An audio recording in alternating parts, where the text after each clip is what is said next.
Well, good afternoon, everyone. This is Bill Even, your CEO at the Pork Checkoff here in Des Moines, Iowa, with the Pork Producer webinar for the month of May. And we're going to be talking about the 5 pork supply chain disruptors in a post-COVID world. And so thank you for joining us here today. On the next slide, wanted to cover off really our speaker today, and we're very pleased and honored to have Dr. Jayson Lusk from Purdue University. Jayson is well known in agricultural econ circles, as well as in banking and the like. And Jayson also pays close attention to the supply chain. So he's going to be talking about a number of things that we're going to need to know in the pork production business, things we need to be keeping an eye on. As we get started on the next slide, I want to remind everybody of our antitrust statement. We are going to be having a Q&A, so we do need to remember that the National Pork Board does comply with antitrust laws. I'll be moderating the Q&A, and we'll make sure we stay out of trouble there. On the next slide, want to remind also folks that the Pork Checkoff those funds are being used to host this webinar, and the purpose is to facilitate your understanding of publicly available information. We believe that you as pork producers and ultimately consumers will benefit from a better understanding of the economics of pork production. And also the views expressed by our guest speakers are theirs and not those of the National Pork Board, which does not advocate or endorse any particular production or marketing direction. On the next slide, as I mentioned, I wanted to remind everybody, we do have a great opportunity here for questions and answers with Dr. Lusk. And if you move your mouse around on your tablet or your smartphone or your computer, you'll see a Q&A box at the bottom. So if you want to ask a question of Dr. Lusk, please type those in as we're going along, and we'll answer them at the end. And also keep in mind the chat function is disabled, so you do need to use the Q&A function. So with that, on the next slide, we're going to hand it over to Dr. Lusk, and thank you very much for joining us today. Thanks, Bill. It's a real pleasure to be here. I appreciate the invitation and look forward to chatting with y'all a little bit. As you know, preparing for this talk, was thinking a little bit about things I might want to cover. I'm not going to pretend to tell this audience about how to raise hogs. I think y'all are probably experts there, but I wanted to touch maybe on some things to get you thinking about some potential disruptors that could be out there in the next 3 to 5 years or so. And so you can see the list of disruptors I'm going to talk about. They're focused, first on innovation. I talk a little bit then following that about policy and politics. Talk a little bit about some economic issues that seem to be coming about of late, inflationary pressures, trade and population, and then really some food system realignments. So hopefully amongst those many varied topics, there'll be at least a part of that will pique your attention.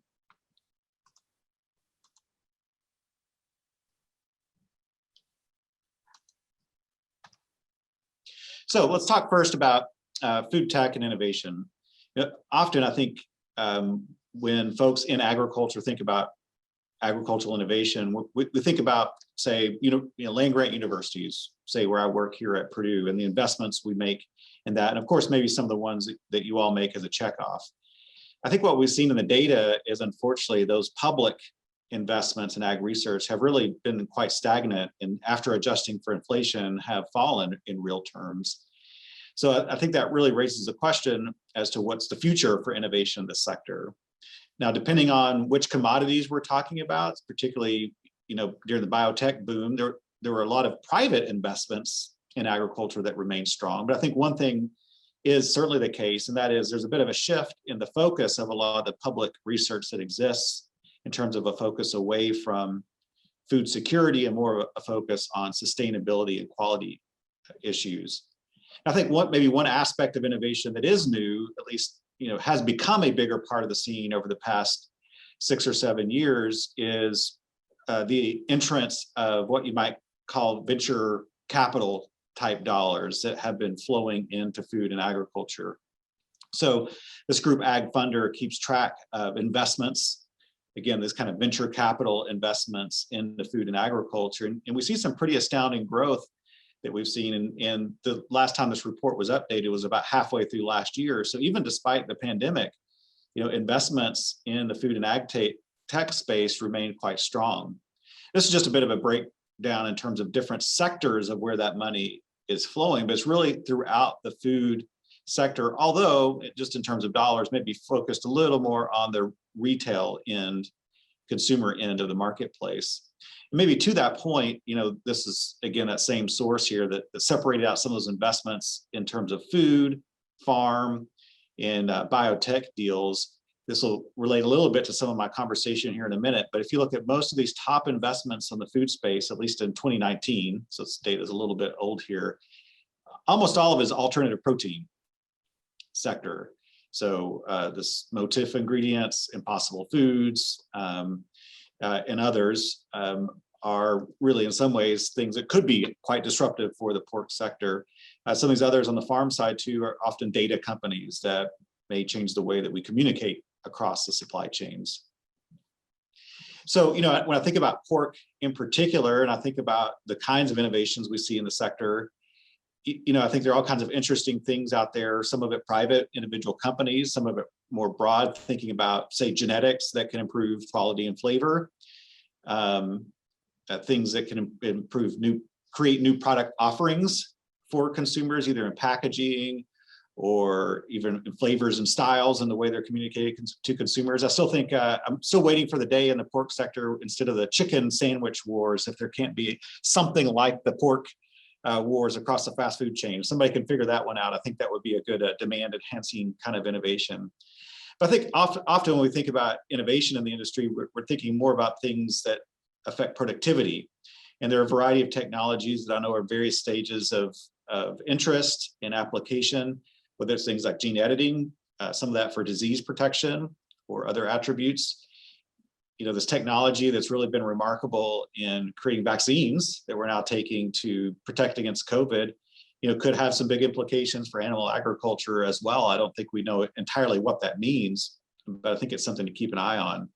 Artificial intelligence, the ability of cameras to watch movements of animals, translate those movements into data, and use that data to do things like detect illness or changes in productivity or growth, I think are really interesting innovations. And then even throughout the supply chain, things like robotics, as we had some of the challenges last year with packing plant shutdowns and illnesses among workers, I think will motivate further investments in taking labor out of the food supply chain. But I think one really key point I would make, and I think it's one that is a pretty critical one, and that is that as there has become more focus on sustainability, that sustainability is not, in my mind, entirely separate from productivity, that these things are very close cousins of each other. In fact, I would go so far as to argue that innovation and productivity is often the cornerstone of sustainability. So if we can produce the same amount of pork that consumers enjoy, but do it using fewer animals, with less feed, means less greenhouse gases, fewer environmental impacts. I mean, that to me is the definition of sustainability.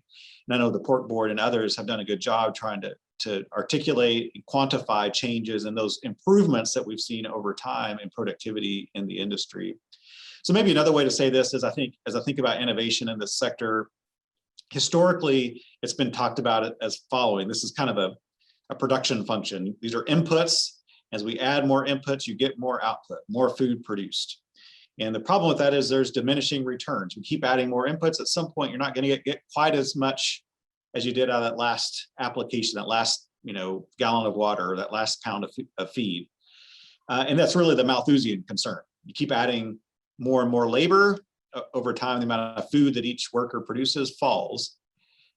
But what we've seen over time is actually we've been able to produce more food. And how we've been able to do that? Well, we've innovated. We found new technologies. We've better feeding practices, better genetics.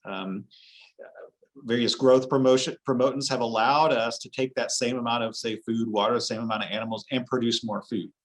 And I think this is often articulated in the sort of argument that we need to produce more food for a growing world population. And while I think that is true, I think it's an argument that maybe has less cachet than it did in the past. There's some people that would argue, actually, we produce enough food right now to feed the world. That largely is true, at least at the moment, not counting the extra billion of people or so that are going to show up in the next 20 years or so. But I don't think the implication is that we don't need innovation. And in fact, you could take these same graphs I drew and say, well, even if you want to accept the premise that we can agree that we have enough food, we don't want more food, I would argue you still want innovation. Because if you can innovate, if we can jump over to this new production function, we can enjoy that same amount of food, but using less water, less fertilizer, less land, fewer hogs. And that's a win in terms of sustainability. So another way to look at this is using data on pork production and prices, is that it's possible to calculate a supply index. And in essence, what this is a marginal cost index. And I've set this relative to January 2020. And you can see this downward sloping trend means that this industry has found a way over the last 20 years to reduce those costs of production. But you do see periods in here where we had high feed prices, for example, back here, where it's not guaranteed that marginal costs are going to fall. But again, overall, the story has been one, I think, of a very, very positive development.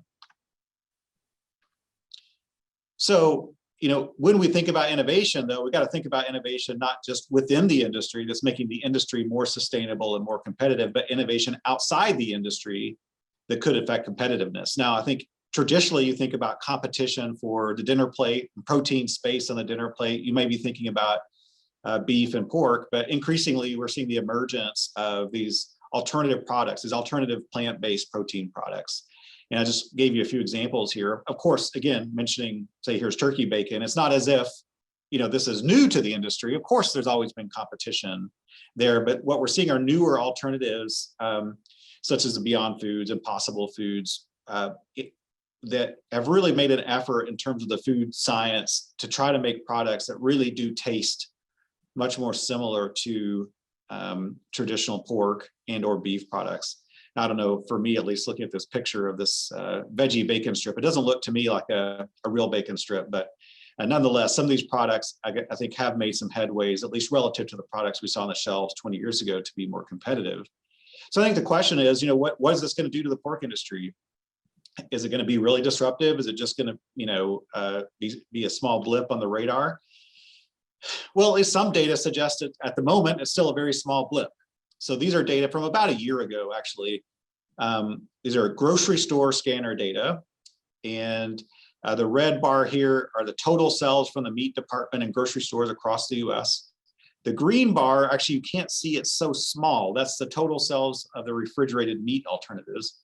So this dashed line here is basically the share, the quantity share of meat sales that these new refrigerated meat alternatives comprise of total meat sales. And you can still see, as of a year ago, it was about 1/3%.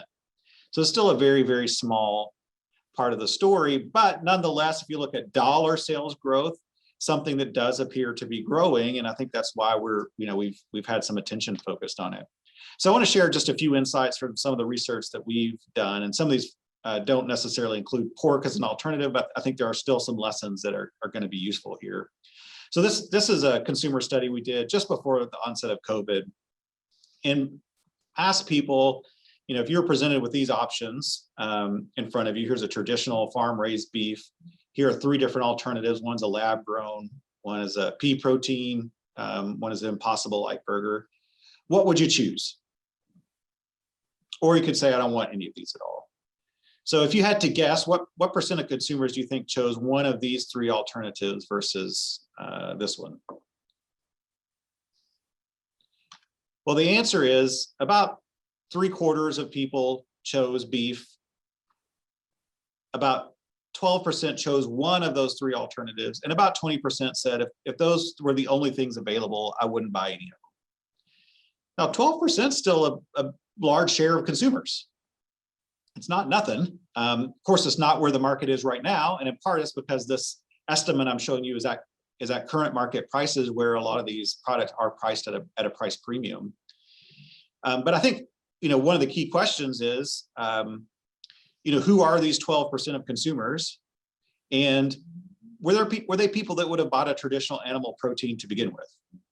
So we can use our data to try to make some estimates of that. And of this 12%, our estimates suggest that about 43% of those consumers wouldn't have chosen the traditional animal protein beef. Anyway, so these are like new entrants to the market. One way to think about it is they're growing the size of the pie in terms of what's considered, a meat product. But there is some substitution going on. About 57% or so of the people that chose this alternative are people that we predict, would have perhaps bought the beef alternative if the prices were right. So there's some of both going on here. And at least this top part tells you in some ways it's a little bit misleading to talk about market shares because the market could be growing. But at the same time, there is some substitution. There is some competitive pressure that is happening here.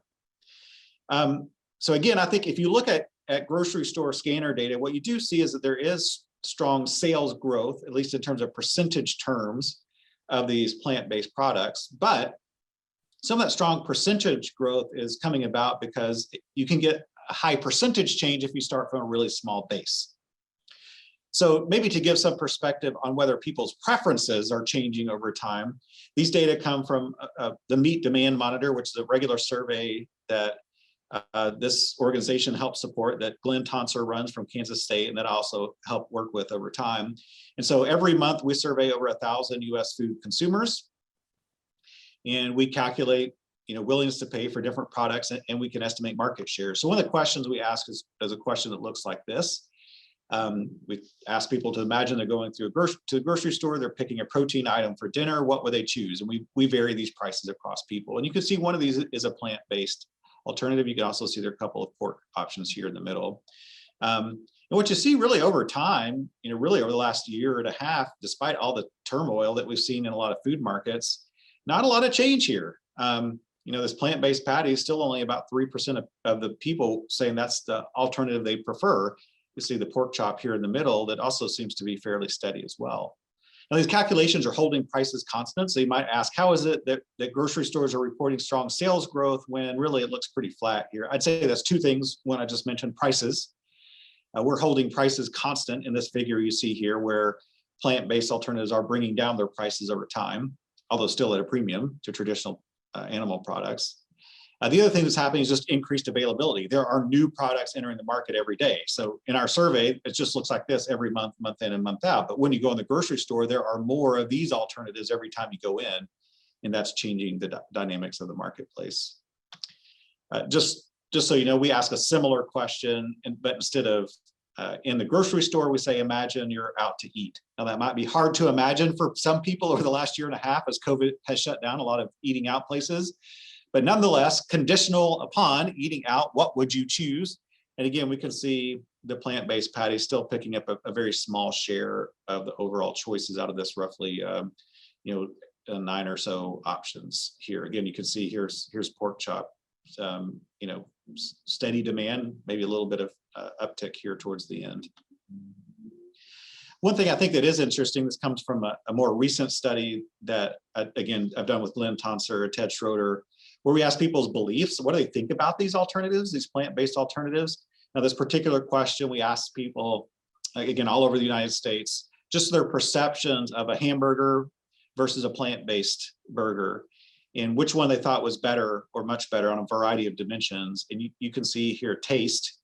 68% of people said they thought, the beef burger was better or much better than the plant-based burger. Only 12% of people said they thought the plant-based burger was better or much better. So really, these, by the way, don't add up to 100 because there's some people that said, I'm in the middle. They're the same to me. But if you look at across all these dimensions, it's really, the traditional animal protein does better along all of them. Where are they most similar? Maybe not surprisingly along issues like animal welfare and, environmental issues. So, I think one way to interpret this is to say, to the extent animal welfare or environmental issues grow in importance in the mind of the consumer, these products will become increasingly competitive to people. So shift gears just a minute, and let's talk a little bit about, maybe another disruptive factor I think that could affect this space and in pork consumption, and that's sort of politics. I probably don't have to tell many of you on the call that, meat consumption and meat production has seemed to become increasingly political. And, some of these headlines here are now several years old, but the last time we had a dietary guidelines report, sustainability was became a part of that conversation early on and affected a lot of those conversations. Since then, we've had other reports like the Eat Lancet report come out, suggest diets for consumers. By the way, if you look at this plate here in terms of their recommendations to consumers, I think if I can see, it's small, this little tiny sliver, that's the amount they say is okay in terms of meat consumption that you can have. And of course, we had the WHO that came out, the World Health Organization came out and classified processed meat as a class 1 carcinogen. And so you had all these headlines like, the bacon causes cancer and whatnot. So I think sort of a lot of negative publicity building around meat consumption, at least in some of the more elite media circles.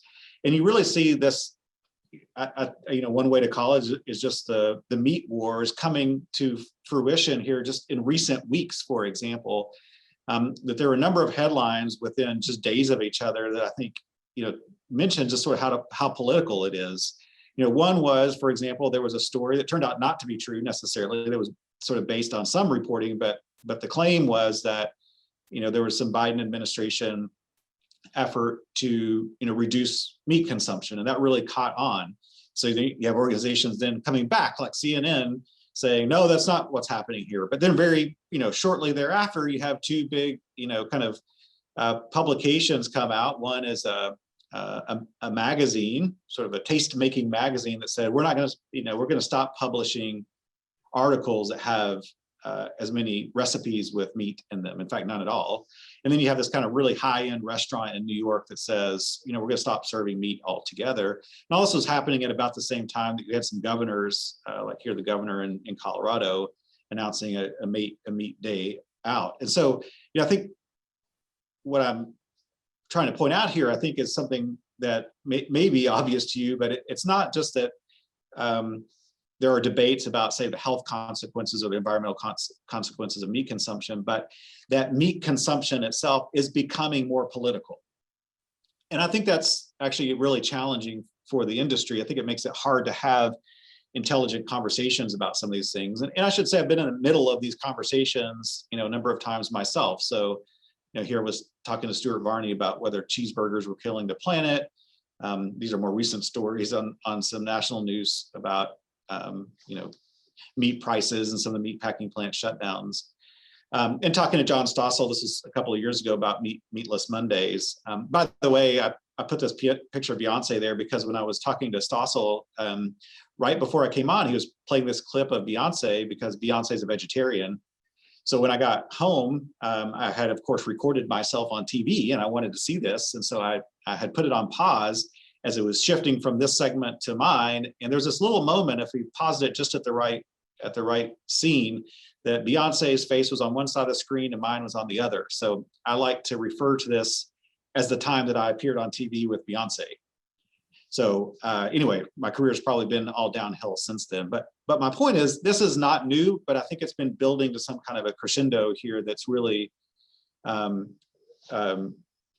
something that where the politics and meat are becoming more intimately intertwined.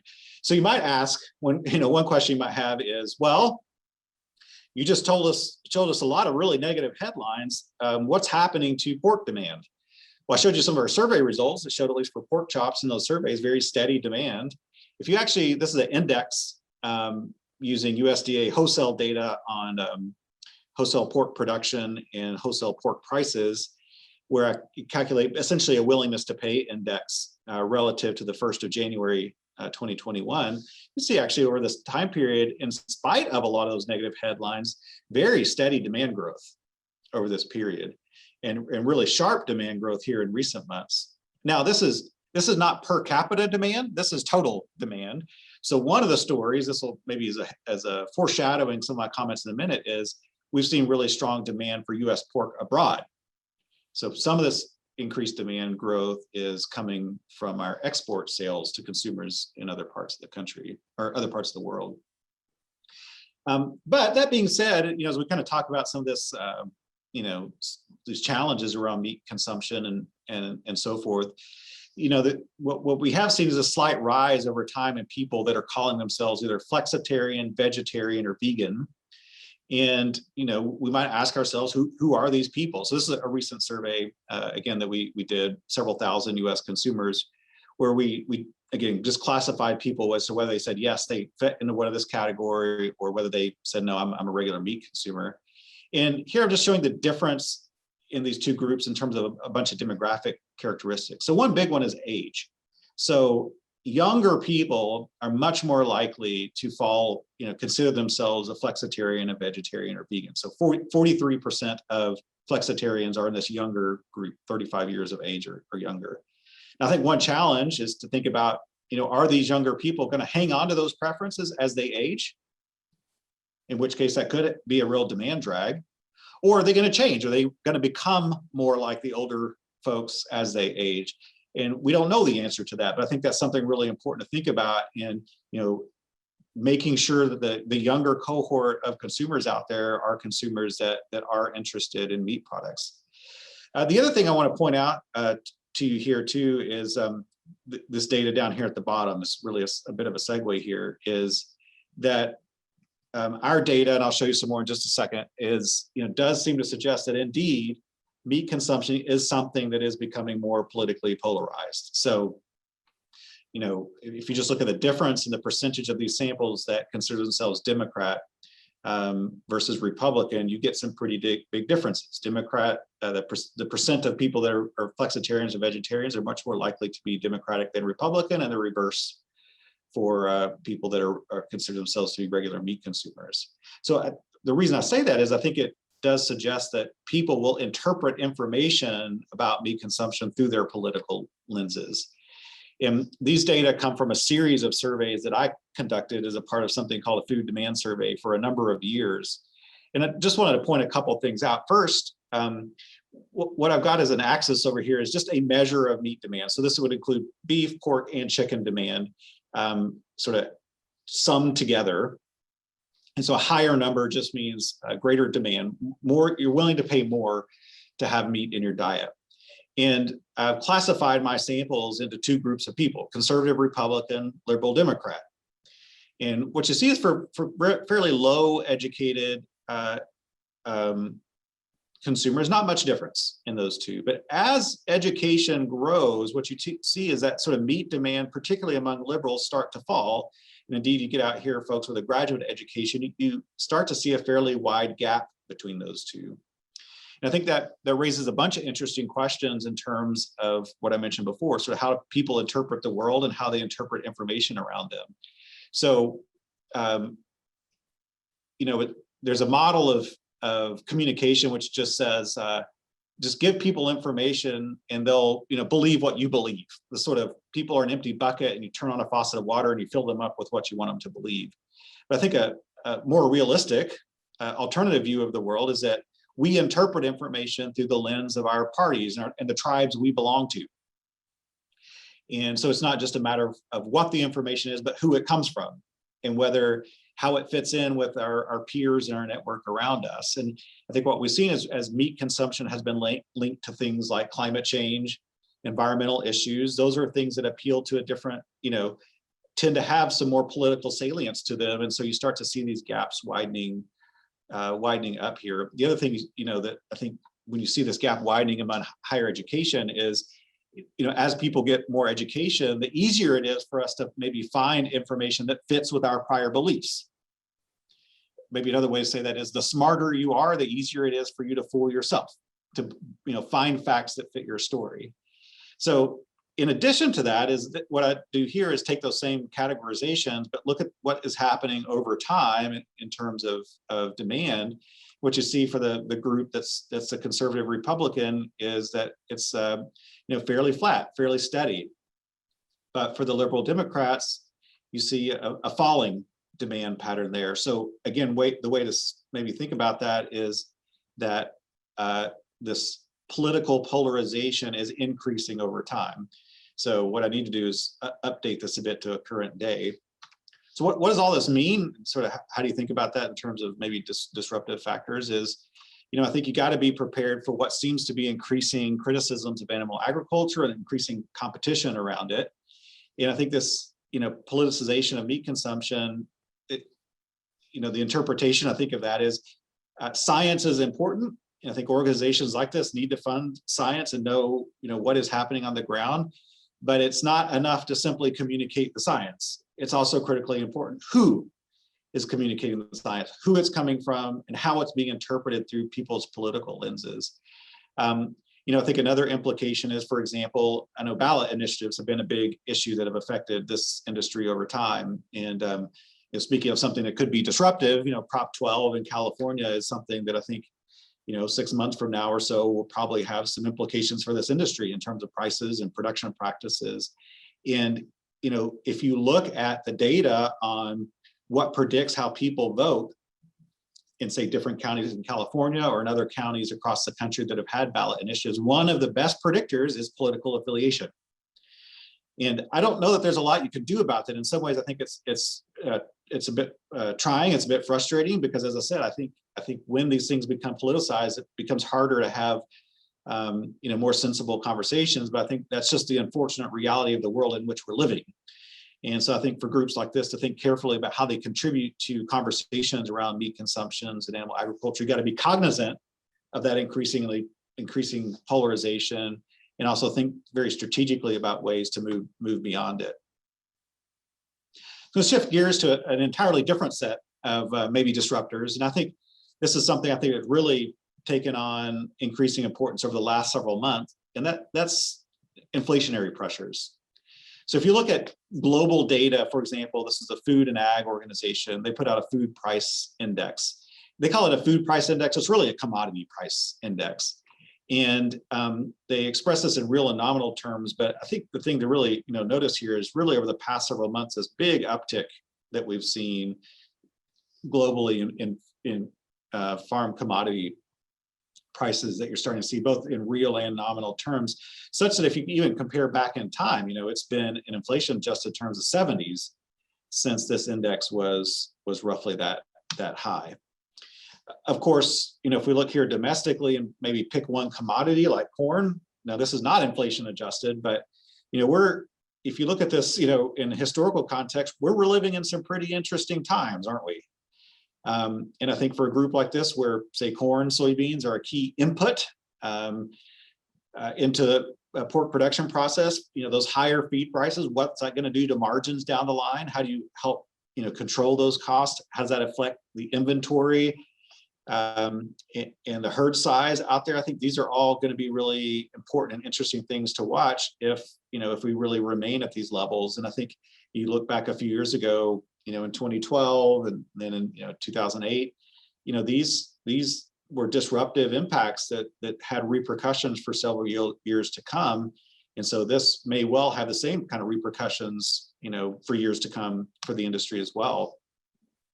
So I've already shown you versions of both of these, both a marginal cost index and a willingness to pay index. What I've done here, though, is make those relative to a more recent time period. So the start of March 2018. The other thing I've done is I've taken a rolling 3-month average so that these data aren't jumping around everywhere. But if you look at this marginal cost index, the reason I kind of plotted this is, during the meat packing plant shutdowns and all the things that were associated with that.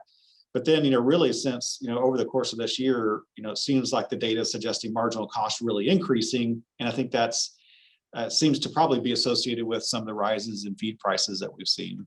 If you look at what consumers are paying versus those commodity level, you also see some pretty remarkable price increases. So these are, this is the overall CPI, not just food.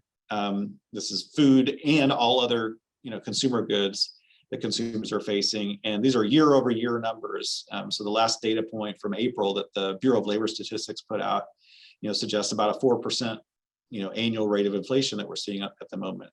So, in some ways it's not crazy by historical standards if we compare back to the 1970s, but, even again, looking at this graph, we haven't seen these rates of inflation for, really quite some time, over a decade or so.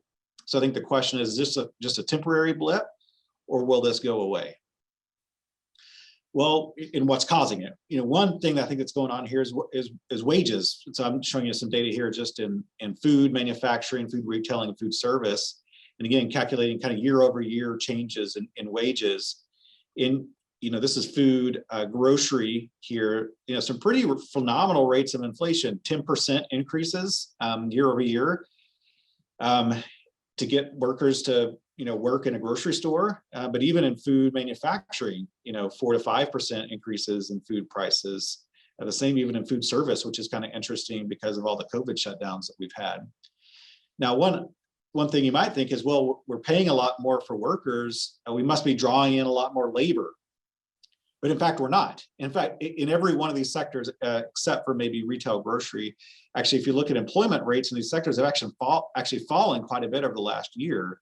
So what's going on? We're offering higher wages, but we're getting fewer workers. And the answer is there are lots of competing explanations.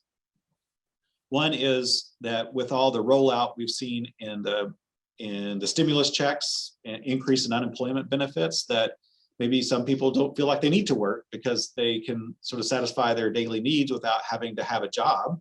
I think that's maybe part of the answer. Some people have argued that maybe workers are afraid because of COVID to get out and work. And so it's maybe a fear factor, or it could be things like not having childcare if schools are closed down, so unable to get out there and work. And then I think there's some people that have argued maybe it's just reallocation of labor from some sectors where there's high demand, low demand to areas where there's high demand. It's just going to take a while to work out with that. But the point is, either way, wages are rising despite the relatively low levels of employment in these sectors. And that's also contributing to this inflationary trend. So, couple more comments on, is this just a short-term blip, or is there something going on? So first, maybe the positive side of that is to say, as we're hopefully coming here out of COVID, maybe it's just extra demand. People are spending more, they can get out of their houses, and that's extra demand in the system, and that's what's pulling up prices. And that just means maybe there's more money to be made out there. Another story could just be maybe there's just more money floating around. And so all that's happening is the value of each individual dollar is falling. And so that would be a more problematic issue we want to keep our eyes on out for the future. So this is the Federal Reserve. This is a calculation of the money supply, the amount of money that's out there. And you do see this really sharp rise in the money supply. So there's money sitting out there, and that is helping contribute perhaps to some of the inflation we've seen. The other thing I think that's happening is pretty remarkable, actually, is if you look at personal savings rates. So normally in a recession, you can see, go back to the Great Recession we had here, savings rates, remain low, but people don't normally add a lot of extra savings during the Great Recession. You normally draw down savings when things are bad. But look what's happening here in the recent months, really, kind of crazy in some ways. So people have, at least in aggregate, maybe not a lot of individual households, but in aggregate, people have a lot of money in savings. And so I think maybe, again, back to the positive demand story, what's happening is people have money saved up, the economy is opening up, they can go out and spend, and that's pulling up prices at the moment. So it will be interesting to watch, but that's my reminder to myself to start wrapping up.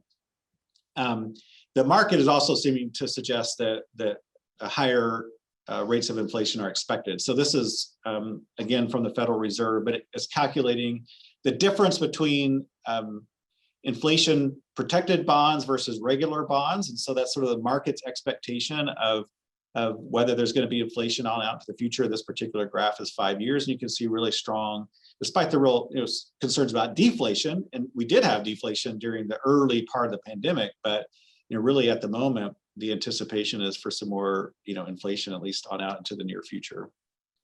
So again, shift gears, and then I'll start to wrap up pretty quick. I think trade has become an issue, I think, to keep an eye on. This is the share of pork production that's exported over time, U.S. pork production that's exported. You see really strong growth here, and that gets back to my comment about, of that overall demand growth, what share is, domestic versus abroad? Well, this seems to suggest a lot of it is very positive export demand growth. The last few points here are projections. But certainly here in the last several months, as y'all have lived through this, really a lot of export growth. This is just data on where that growth is coming from over time, and maybe not much surprising here to this group, but the increased purchases from China as they work through, had problems with African swine fever, but then also as they come out through COVID and are maybe delivering on some of their promises of trade deals, seem to really be a key contributor to that increase in export growth. This is that same data, but just taking total exports. What share of those totals are different countries? You can see back 20 years ago, Japan was a big, much bigger player. Here, you had some other countries. Mexico became pretty big, but here in more recent months, it's been China that's been the big player, which maybe asks a question of, is the industry, one concern might be, well, we've had a lot of interest in exports from China. Are we too reliant on demand from China? So one of the things I did is just take that data I was just showing you and calculate an index, which is a diversity index, and scale it from 0 to 1, which is 1 would be if there was, of all those trading partners, an equal share of trade went to all of them, versus down here, you only had 1 trading partner. So this would be not very diverse. There's not really a lot of change in this over time. Now, actually, there's a little bit of an increase here whenever, we went from Japan being the majority to something a little smaller, but not a lot of change here. And it does seem to suggest that, at least at the moment, despite the fact that, China could be unpredictable at times, I wouldn't call this necessarily worrying in terms of the overall diversity. One thing that could be worrying, though, in terms of population is I think in agriculture, we've come to expect demand growth coming from this ever steady increase in population. More mouths to feed means extra demand out there. It's going to gradually pull up prices. But what we're seeing at the moment in terms of population projections is that maybe we're not going to have that slow, steady population growth that we've come to expect over time. So these are just a few headlines that I cherry picked out of some various publications. But here's one from the New York Times, where it actually talks about China maybe having a population crisis, not because they're going to have too many, but too few. And if you really break it down in terms of what's going to happen to population, of course, it's always risky business to predict, but this is UN data making population projections. And they tell very different stories across the world in terms of different incomes. So here's the high income countries, US, Canada, Western Europe, really expecting actually, not much population growth over the next 20 to 30 years. Most of that demand growth, or most of the population, and thus demand growth, is going to come in medium and particularly high income, or not high income, but low income countries. In particular, sub-Saharan Africa is some of the countries really contributing to this growth. So I think, as you look out into the future, keeping an eye on where that population is growing and the relative importance that trade has taken on for this industry, in asking the question about where is that demand going to come from, I think is something to really, keep an eye on for. Maybe to wrap up, I'll just say that there seem to be a bunch of interesting food system realignments. This is kind of an old story that over time, this industry has become, at the farm level, much more integrated and much more concentrated. I think one thing that's maybe a little newer that's interesting to watch is what we're seeing is a lot of forward and backward integration, maybe among both the packing and retailing sector, that I think will be interesting to watch. So again, just a few headlines for you, but companies like Purdue Farms on the poultry side of things launching a direct to consumer effort. You have companies like Walmart trying to get into the beef packing business. Costco got into the chicken packing business. Tyson's appointed a new CEO, which came from the tech world. So I think lots of really interesting things here. You got retailers trying to integrate backwards into the processing sector. You have processors saying, well, I can integrate forwards into the retailing sector. So I think this will be a really interesting dynamic to watch over time. And I think one question to ask is what's causing this? And it maybe circles back to what I mentioned at the beginning. I think increasing pressure to focus on sustainability issues, not necessarily because consumers are willing to pay more for it, but that investors are asking for more documentation and commitments of companies. And as a company, if you can't, there's only so much you can do within your four walls and within your core business. And then you got to reach back into the supply chain to make some of those commitments. So I think some of what we're seeing is an attempt to try to control supply is maybe a strong word, is secure supply to, have an efficient quantity, but also to, think about quality issues and take advantage of potential information that's coming about through, digital ag, ability to track and trace information and carry that information throughout the supply chain, I think is really becoming increasingly important. And again, that ability to respond to consumers' demands about where food is coming from and whether it has particular quality traits, I think is also dovetailing in with this, ability to track and convey information along the supply chain in ways that we haven't seen maybe as much of in the past. So to conclude here, just maybe a few other kind of issues to keep an eye out on. Animal disease is always something I know in this industry you watch. We've of course been watching China for a while now, and as African swine fever has even spread to some places in Europe. I think the reason I mention it here too is people have asked me sometimes, particularly for people that are working in the plant-based meat space, is, Jayson, is there going to be some inflection point where consumers really change their mind and decide they want all the lab-grown meat and plant-based meat? And of course, I say I don't know. And but what are the kinds of things that could lead people to that? Well, having come out of a human pandemic, I am a little worried about how consumers might respond to a big animal disease outbreak in light of all the attention and all the fear and all the concern we've just had over a human spread illness. And I think people might be very sensitive to how some of those issues might play out. And so on top of just the normal concerns we have with animal disease, I think that's something I'd keep an eye on. The pandemic really pushed us towards more e-commerce in food, and I think that's not going to go away. It's going to continue to accelerate. I did a survey maybe 6 months ago, asked consumers how many of them have bought meat online in the past month, and I think I don't have the exact statistic on the top of my head, but it was about a quarter or more that said yes to that.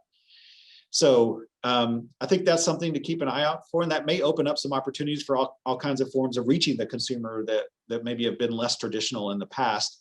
So that potentially means more food's going to pass the traditional grocery store and reach consumers in other ways, either direct delivery to their homes through Amazon, or even maybe grocery stores delivering groceries to consumers' doorsteps without it even going in the store at all. So I think even a few grocery stores have been toying with these ideas of micro fulfillment centers, on the outskirts of town. I think that'll be interesting to watch see what that does to grocery stores in the future in terms of their size and offerings. I think, I think there still is a preference to pick fresh items like meat out in person, but will that always be the case? Hard to tell. Hopefully, as we're coming out of the pandemic, we're seeing a big, demand increase for food through food service, but there could be still a shakeup there as we move out of this, and maybe as traditional, some restaurants have gone out of business and may look different whenever we come out. And I think, there's still some lingering, I think, issues and attitudes that are hanging over from the disruptions that we saw in our food supply chain. And at least among some segments of consumers, there has been, I think, an increase in demand for local, more direct farm delivery to consumers. My own suspicion is that will still remain a fairly small part of the overall segment, but one that there is going to probably be some demand growth